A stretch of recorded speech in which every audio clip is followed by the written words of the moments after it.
All right, so I'm going to start doing these pretender versus contender videos where I kind of get into about every month, every 2 months, talking about, taking 3 teams from each conference and giving whether or not they're pretenders or contenders based off of eye test and based off of the stats and based off lineups and all that other stuff. So today I'm going to start off with the Eastern Conference, and this is through the first, couple weeks of the season. We're about 10 games in now, about anywhere from 10 to 12 games. And the 3 teams I'm going to do from the East, as requested by some people, are the Nets, the 76ers, and the Celtics. So I will start with the Nets. Obviously, I brought this up in a previous video, but the Dinwiddie thing, actually deep diving into it a little bit more than I did previously, it's actually more hurting to them than I thought. We have this Kyrie saga going on where he had his sister's 30th birthday, and he went AWOL without telling anybody. Nash literally had to explain to the media that he had no idea where Kyrie is. Kyrie Irving continues to do these things as a professional who makes millions of dollars. And it's just indefensible what he's doing. He's going to, even if a family party without masks on during a pandemic, and it's just indefensible what he's doing. He's not letting anybody know. I can't wait to see Durant. I just can't wait to see Durant crumble to pieces with this guy. But with all that being said, when they have their full team, they're still really talented. The Dinwiddie thing, I mentioned previously in my last video that the Dinwiddie thing hurts them, I think, more than people think, because when they have that lineup of Dinwiddie, Durant, and Irving, and then they can add one of the 2 bigs and Joe Harris, it allows them to have 3 pretty elite ball handlers on the floor at the same time. And when you have that, you can go on those little spurts of 11-0 runs, 12-0 runs, whatever, in transition, and you can really get out and run with teams and have an elite shooter and rim runner, whatever center they pick. And that really helped them. I mean, that is by far their best lineup. That lineup together, that Dinwiddie, Durant, Harris, Kyrie, and DeAndre Jordan / Jared Allen, that lineup is plus 35 with DeAndre Jordan, and it's plus 61 with Jared Allen. That lineup is lethal. And now Dinwiddie's out. So, but here's my thing with the Nets, wondering what's going to happen here. So you think to yourself, okay, Dinwiddie goes down. That's not a problem. You have Caris LeVert, who would have been a candidate for 6th man anyway. And you're thinking, okay, Durant, Kyrie, Joe Harris, LeVert, and DeAndre Jordan, Jared Allen, give your pick. I would cut DeAndre Jordan by the end of the sentence if I could. That lineup has not played 1 single minute together yet this season. And I understand why. LeVert does similar things. I'm not comparing him to Kevin Durant here, but what he's being asked to do off the bench is similar to what Durant does in the starting lineup. So you basically have 2 guys who really kind of bring similar things to the table. And when you have Kevin Durant out there, you're not going to be calling LeVert's number as much. So I do still think bringing LeVert in off the bench is good for them, but their crunch time 5, now instead of Dinwiddie, I mean, do you go with that lineup who you really haven't played with much yet and just have Durant play the 4 and go with Allen or DeAndre Jordan? I mean, that lineup, it's not really a ball handler's lineup. It's not really a push the tempo lineup because of Caris LeVert being in there, but I do think it can still do some damage. But I would probably, I don't know, lean towards Shamet. I don't know. Bruce Brown's done pretty well. I just don't know. I think the Dinwiddie thing hurts them more than we think. And with Kyrie going AWOL right now, we haven't really seen their full team together since this Dinwiddie thing. And because of that, they're at the middle to the bottom of the standings right now. They're at like 5 and 6. So they will be fine. But a problem with them is going to be that they're not going to be able to push the pace as much as they would like to. And I mean, they're already, they're already 4th in pace. And they were, Dinwiddie's only been gone a couple games now, but so that number is going to drop dramatically because Dinwiddie's gone. So keep that in mind that they're 4th in pace right now. They're 7th overall offensive rating, 8th overall defensive rating. So overall, they're pretty balanced, pretty good.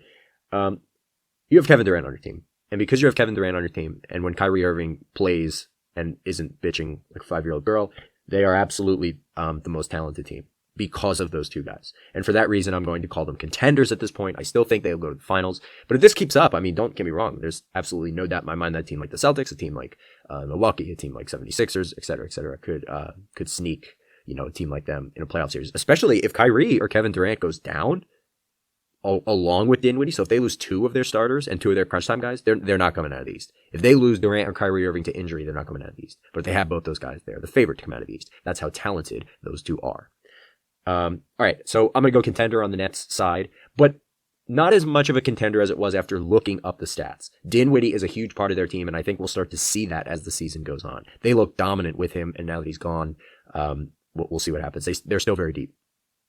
Philly. Now, I'm pretty relatively high. I was very excited, those of you who know. I was very excited about what Daryl Morey did. I talked about it several times on a couple videos.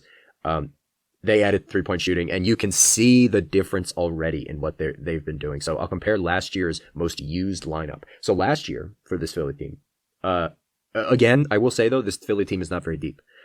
And last year's most used lineup for Philly: Embiid, Harris, Horford, Richardson, Simmons.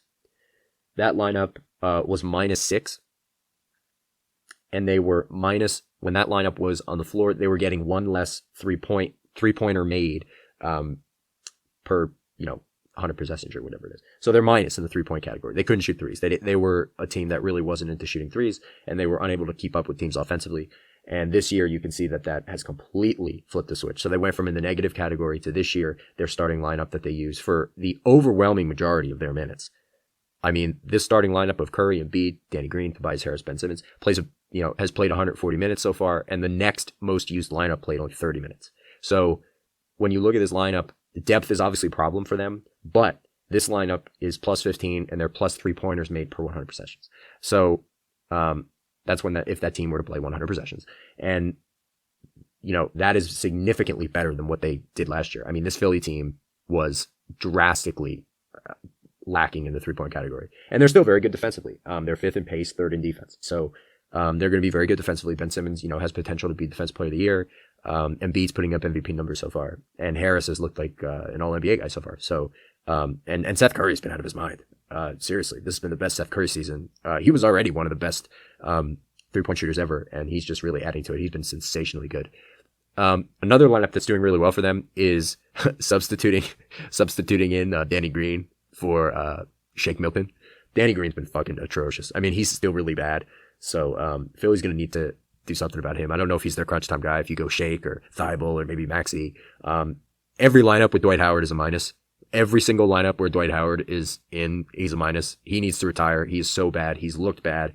He is as advertised very bad. I know the Lakers got the best out of him, but Dwight Howard really sucks. I mean, he is really, really bad. So Philly, my question with them is going to be their depth.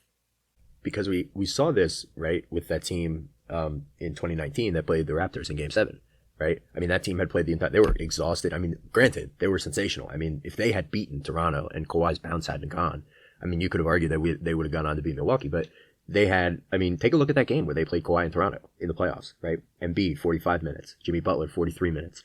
Ben Simmons, 42 minutes. Tobias Harris, 42 minutes. And JJ Redick, 40 minutes.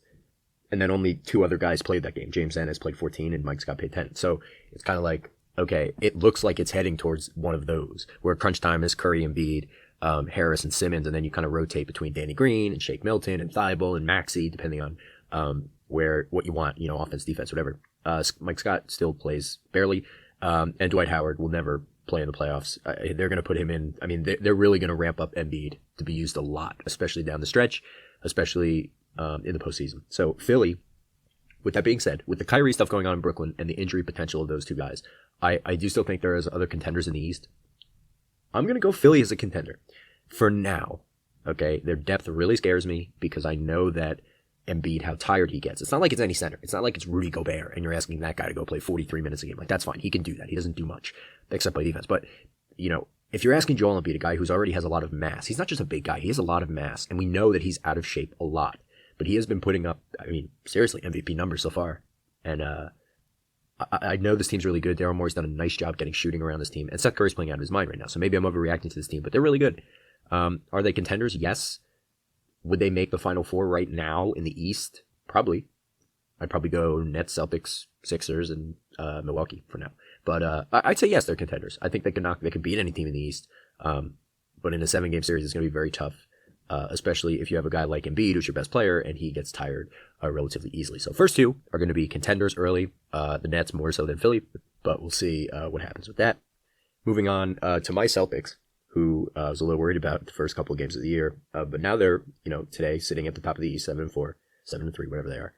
They're 10th overall offensively, 14th defensively, and they're 16th about middle of the pack in pace of play, which is right about where Brad Stevens expected them to be, right where I probably expected them to be without Kemba Walker. First thing I want to talk about with the Celtics, it's got to be Peyton Pritchard. He has been one of the 4 best rookies. It has been Wiseman, Halliburton, Edwards, and then Pritchard is right in that top 4. Pritchard's been sensational. he is making plays like Brad Stevens is running that little hitter screen action where Tice sets the first screen and then seals the big man while rolling to the basket so the point guard can recross over the paint and finish a layup on the other side. And Pritchard's running that like a 10-year veteran. He's making the right passes. He's taking good shots. He has been a godsend to this team, and they needed him with Kemba being out. And it's so big for them that they have him. And when Kemba comes back, it's not like he's going to lose a whole lot of playing time. I mean, he's going to have to play because he is really, really good. He tries really hard on defense. I just really can't express how pleased I am with him, how pleased everyone is with him. He's playing in crunch time. He is the crunch time guy. In crunch time, it's either Thompson or Tice. Most of the time, it's been Thompson. Tatum, Brown, Smart, and Pritchard. And it's been fun to watch. So I just want to start talking about Pritchard, how good he's been, how impressive he's been. Brown and Tatum but Jaylen Brown has gotten better every year he's been in the league. He's playing like an all-star.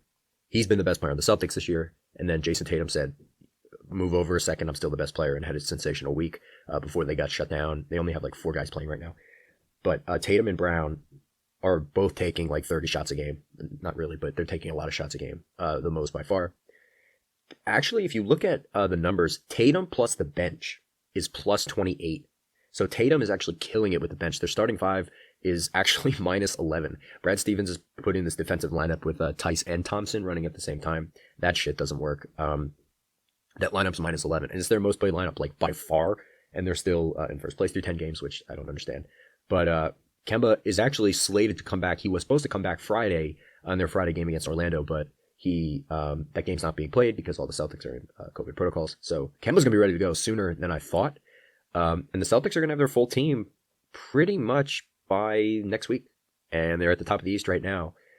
I wasn't sure about them. If you had asked me a couple weeks ago, I probably would have said pretender, but I'm going to obviously have to go contender. They're top 10 in almost every statistical category right now, and they're number 1 in the East. They beat Milwaukee on a Tatum terrible step back 3-pointer that was way off. It just so happened to hit the backboard and go in.